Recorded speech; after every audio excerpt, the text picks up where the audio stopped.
Howdy, folks. Welcome back. Today we're going to talk about factors that influence testing. So, psychological testing is a pretty dynamic process that's influenced by a lot of factors. So, although test administrators and examiners strive to ensure that their test results accurately reflect the traits or capacities being assessed, many extraneous factors can sway the outcome of testing. So in this video chunk, we're going to review some of the more important, potentially crucial impacts from these sources. And these sources include both the manner of administration, the characteristics of the tester, the context of testing, the motivation and experience behind the examinee, as well as the method of scoring. So in terms of test administration, the interpretation of a psychological test is most reliable when measures are obtained under the same conditions, so standardized conditions outlined in the publisher's test manual. That's so that you can compare scores without having to think about, are there background variables? Like if you take, for example, the SAT, and there's a marching band playing in the background, your test performance is probably going to be impacted. So that test score has got a caveat, but we don't know all those contexts. And so ideally, everybody gets the exact same treatment and experience so that we can actually test those numbers and have those comparisons be meaningful. So non-standardized testing procedures can alter the meaning of test results, rendering them invalid and misleading. So these standardized procedures are so freaking important that they're listed as essential criterion for valid testing in these standards for educational and psychological testing. It's this reference manual that's published jointly by the APA, so the American Psychological Association, and a couple other groups. So even though standardized procedures are normally essential, there are instances where you have to be flexible, and it's actually even desirable or necessary. So the APA standards even suggest that these deviations are explicitly spelled out in the manual, the standards, but these deviations should be reasoned and deliberate. You can kind of think of a nice analogy about the spirit of the law versus the letter of the law. What was the intent of the lawmakers? So or the test makers in this case. So say that a test is designed to, measure your verbal reasoning ability, and it's administered orally. If someone is deaf, the mode of administration, even though it's in the handbook that you follow the script, that's not going to work for someone who's deaf. So you have to kind of restructure the test to meet that intent, or the administration possibilities to meet the intent of the test. So, an overly zealous administrator might capture the letter of the law, the letter of the test, by adhering super literally and strictly to testing procedures outlined in the publisher's manual. But that's not always what test publishers intend. So it could be that they didn't foresee, say that you have an earthquake interrupt your test. You're not going to keep administering questions during an earthquake. You're going to pause and either take a break until the earthquake passes, or you're going to just throw out the test and re-administer it, or combine the two pieces. So, and another question kind of comes up is is this test is how, blah, blah, I can't even. So, is it even how the test was actually administered when they made the normative sample? Those are things you need to know. So most likely, publishers would prefer examiners to capture the spirit of the administration, even if on occasion it is necessary to adjust testing procedures slightly. Now, I've already kind of I hinted at this like 30 nanoseconds ago, but this need to adjust standardization procedures is especially apparent when examining persons with certain kinds of disabilities. So a subject with a speech impediment might be allowed to write down the answers to orally presented questions or use gestures or pantomime to respond to some items. So for example, a test question could be, what shape is a ball? And that question is designed to probe a subject's knowledge of common shapes, not to examine whether the examinee can make the mouth shapes to say the word round. The written response, round, and a circular gesture are equally correct because they capture what the goal is of the question. So minor adjustments in procedures that heed the spirit of what the test developer is trying to administer occur on a regular basis and aren't really any cause for alarm. The minor adjustments don't invalidate those established norms, and on the contrary, these appropriate adaptations are necessary so that the norms remain valid. So, after all, test takers who collect data from the standardized sample did not act like heartless robots when posing questions to subjects. And so, examiners who wish to obtain valid results must likewise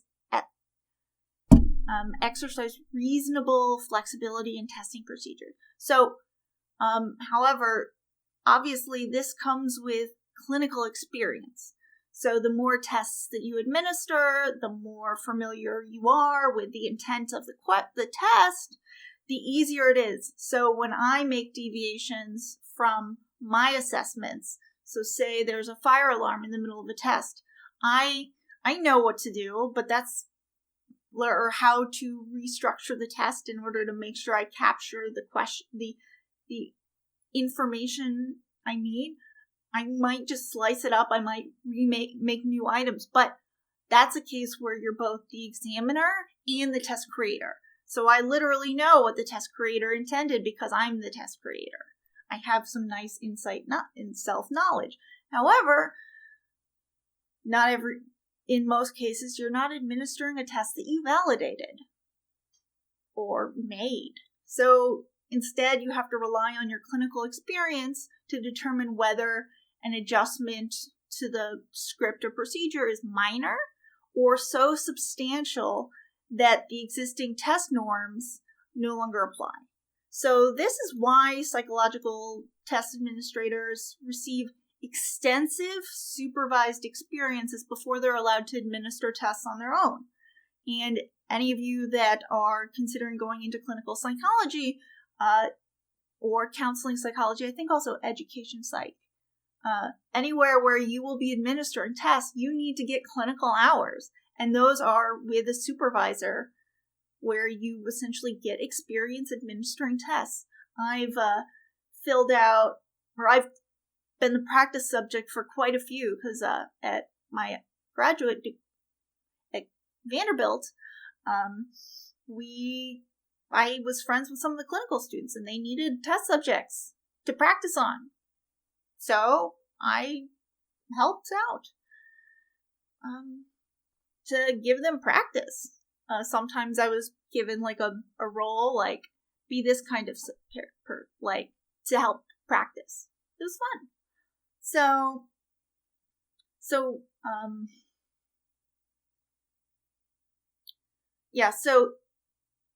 in these instances, let's back up. So where the test is used to form a clinical judgment rather than like a quantitative index like the essay. Usually that's where you document, okay, here's how we deviated from the test.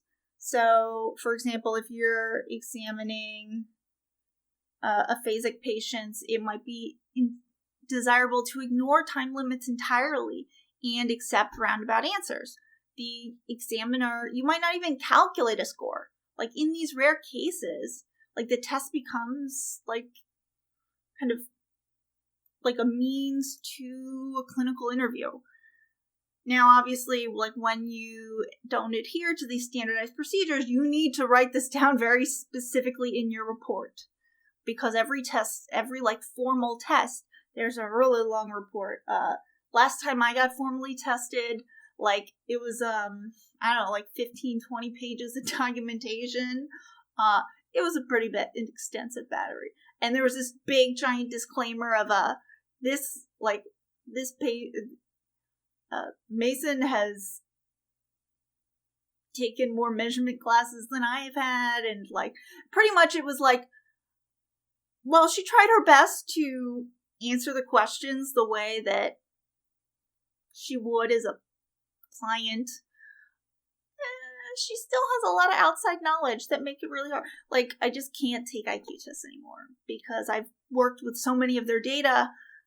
I know what the answers are, but I don't know if it's because I've worked with that specific test or if I'm actually like at that level of ability where I should be able to correctly identify the question.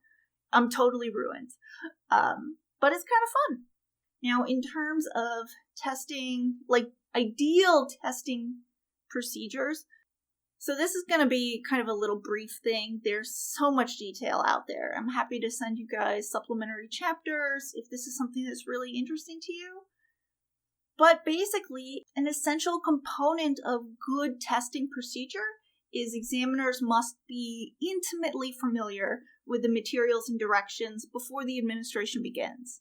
So if you have a proctor, when you've taken tests and the professor hasn't been the one proctoring, but like a TA who you've never seen before, that's usually when stuff goes wrong. I generally tend to proctor my own exams just because I'm more familiar with the test than my TA is, because I literally wrote the test in the rubric. So, but it's essential. So you have to be intimately familiar with both the materials and the directions before you begin. So this often involves extensive rehearsal, anticipation of unusual circumstances, and the appropriate response. So a well-prepared examiner has already memorized the key elements of the verbal instructions and is ready to handle the unexpected. Now, the uninitiated may assume that examination procedures are so simple and straightforward that a quick once through is enough. No. So while some tests are exceedingly rudimentary and not complicated, many of them have complexities in administration that, when unheeded, can cause examinees to fail questions unnecessarily. Oh, I have a repeat in my notes. So, okay. Now, so it's good to know, essentially, those details, because if you don't know them, your results may be invalid. Now, for early subjects, so people who are really early in test administration really need to have someone supervising them, because inexperienced test administrators so essentially grad students practicing can make serious errors. So in this really cool study by Choi and Proctor, I think it's 1994, sorry, my notes are like literally blocked, found that 25 out of 27 graduate students made serious errors in the Stanford Binet. So even though the sessions were videotaped and students knew their skills were being evaluated, they still made these errors. It's just what happens with inexperience. in other kind of studies that have looked at this, on average, there are about 5 errors a test, like using incorrect ceilings, failure to record errors, failure to encircle like the correct row of numbers. There's tons of protocols. Now, that's not to like get rid of graduate students and tell them, oh, you can never admit, because how else are they going to learn? And so clinical supervision, really important so that you can catch them and they can get experience without any detriment to the test taker. Yeah, so the 2 most common errors that test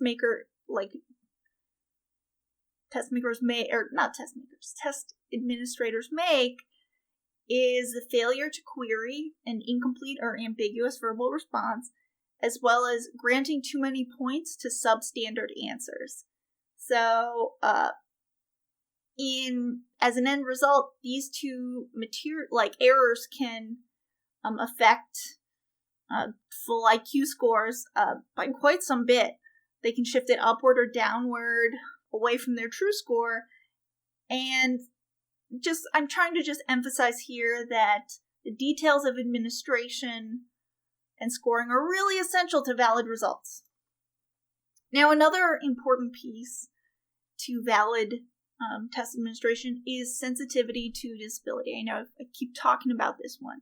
So impairments to speech, hearing, vision, and motor control may seriously distort test results. So if you're not able to recognize a disability, like that a disability is responsible for poor test performance, a subject may be branded as intellectually or emotionally impaired when in fact they're not.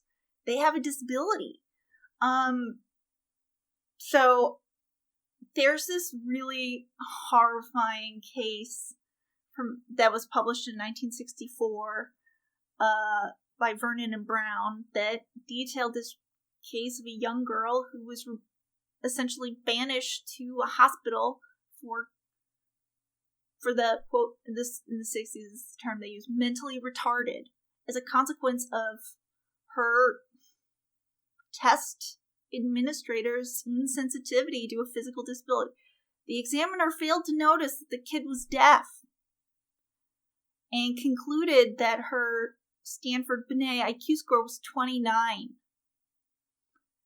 and that a 29 was valid. That is like 4 standard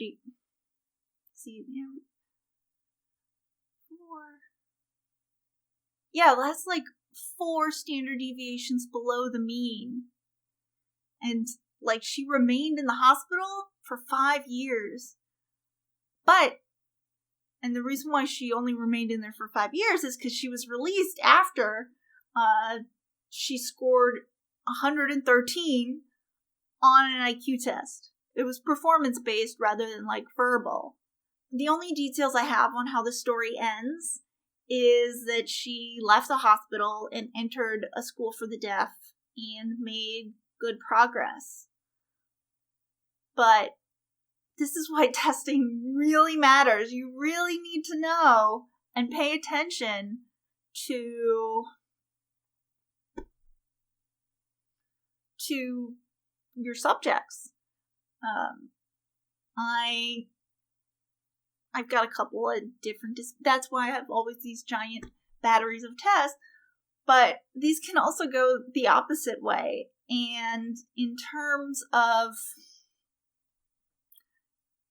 disability performance, so I don't know if you guys had to do this as a kid, but we always had these hearing tests in which there would be this, like the administrator would have this big screen, but you could still see them to establish rapport. And as someone who really sucked at hearing, vowels are hard for me.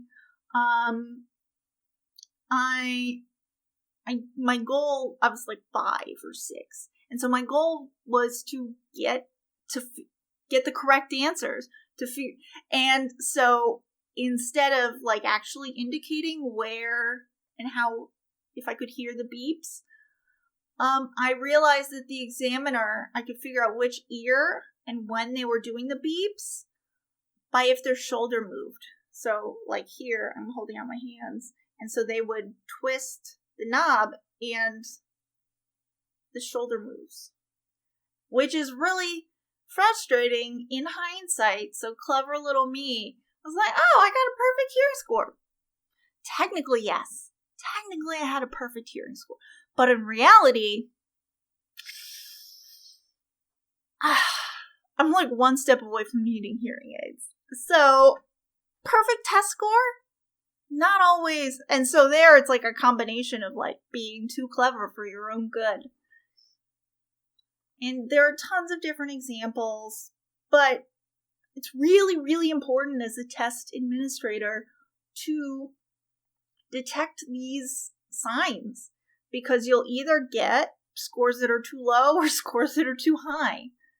In terms of undesirable procedures for group testing, so we've kind of talked more about like individual testing.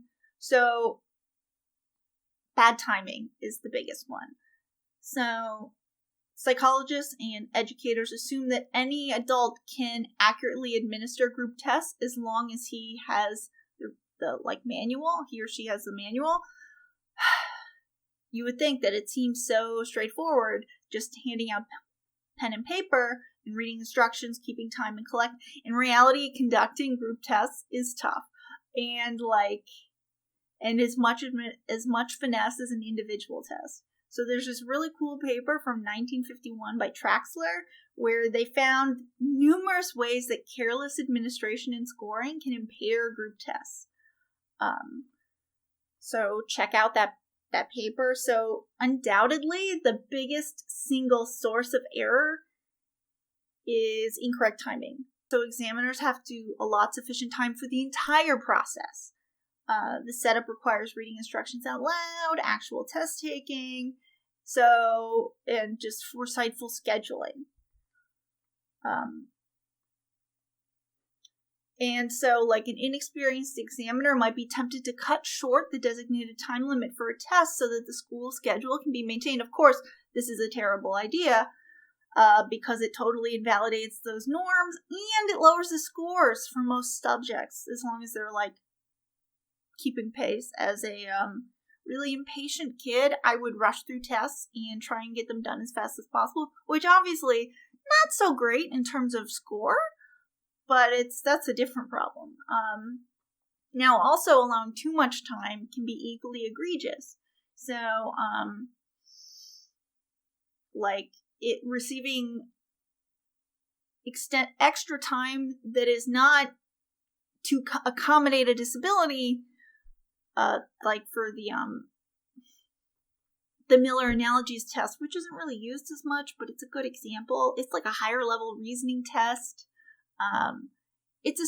The MAT is a speeded test, so it requires quick analogical thinking, extra time, and so extra time would allow examinees to solve numerous extra problems. And unless you have an accommodation based on a disability that negatively impacts your ability to do these at a set time, it lowers your validity.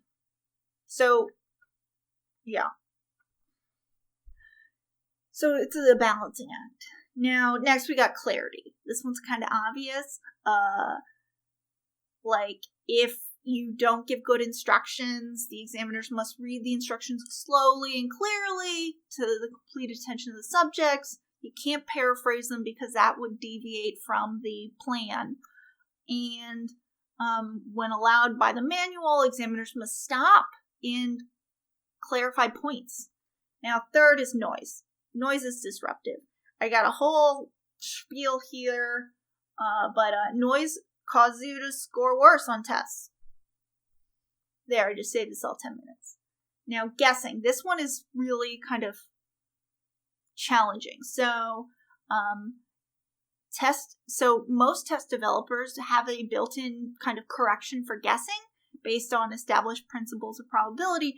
Now, if students are unaware of this, like a multiple choice test, for example, where you're expected say you have 4 questions and you randomly guess, your expected value of getting 1 in 4 correct, at least 1 correct, is about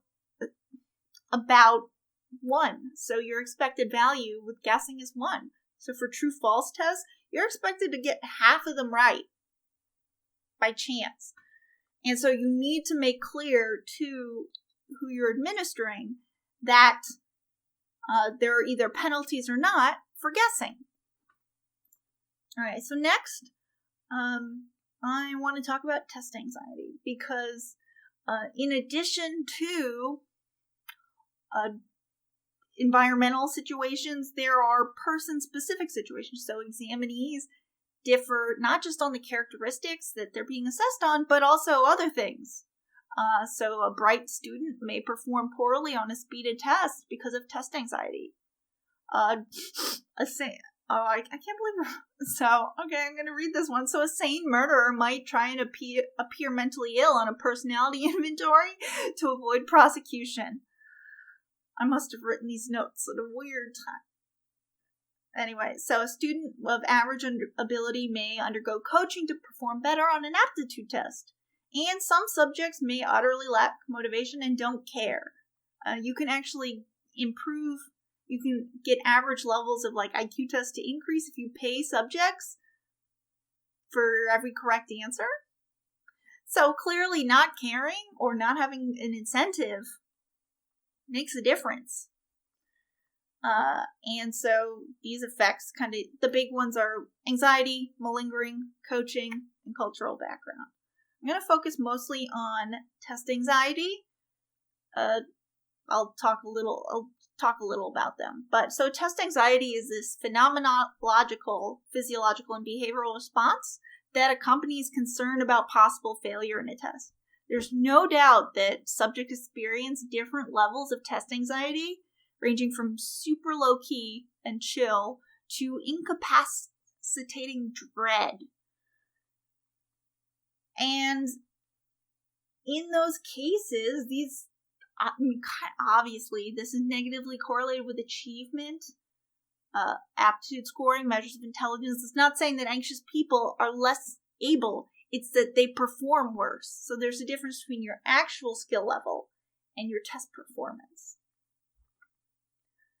Now, motivation to deceive, I felt like including this one. So test results can be inaccurate if examinees have reasons to perform in an inadequate or unrepresentative manner. So overt faking of test results is rare, but it does happen. And there's like faking good and faking bad. So like my hearing example is a faking good, where I figured out how to get the correct answers while not actually reporting the underlying ability. Now, the other way you can fake bad and do worse is like you could deliberately get questions wrong. This tends to happen like if you're trying to avoid the draft, which is no longer a thing in the United States. Like you perform worse, so you identify the correct answer and then pick one that's wrong. If you do that enough, like it actually creates this really weird ROC curve, like it's inverted. So it's, I'll show you all later. But I want to make sure that I get through this footage. Alright. So, the ethical and social implications are huge for this. So, like testing is generally applied in a responsible manner, but there are exceptions, and on rare occasions, testing is irresponsible by design rather than by accident. So, because of this, there have been kind of a development of both ethical and professional standards around testing, and they're almost always uniformly restrictive, providing like even ever narrower like breakdowns of where and when and how psych tests can be used. And this is partially in response, at least in the United States, to a modern climate of litigation. Organizations concerned that psychological tests have published guidelines that collectively define the ethical and professional standards. And So there's a lot of issues here. Now, there's been a lot of progress made, and I'll talk more about this in kind of the ethical piece. For test makers now, there has to be special consideration in testing of cultural and linguistic minorities, because those can impact test results in the same way that, like, having a hearing test, like a test that requires hearing, can negatively impact test scores for the deaf. I'm not saying that, like, minorities are, like there are specific disadvantages, and these differ by group and, like, gender. You'll have noticed in the, like, test anxiety little spiel I gave about that intervention. I do that because there's a lot of math anxiety among girls, and I teach a lot of math, so it seems fitting. So, but being aware that certain groups are more at risk to perform worse, not that they are worse, but their performance is worse. Now, lastly, the extent that society uses tests all the freaking time. And there is a responsibility that if you are making decisions, or at least there should be, if you are making decisions based on test scores, you really need to know the test.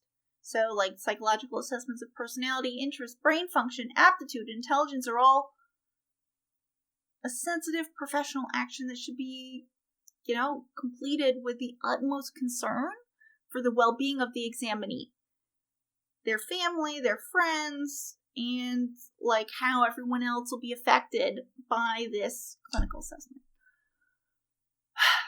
Okay, there's a lot in there. So, wrapping up, that's it for this module. There's a lot in there, I know. This one was a little long. I'm trying to cut it down a bit. But thanks for watching. I'll see you later.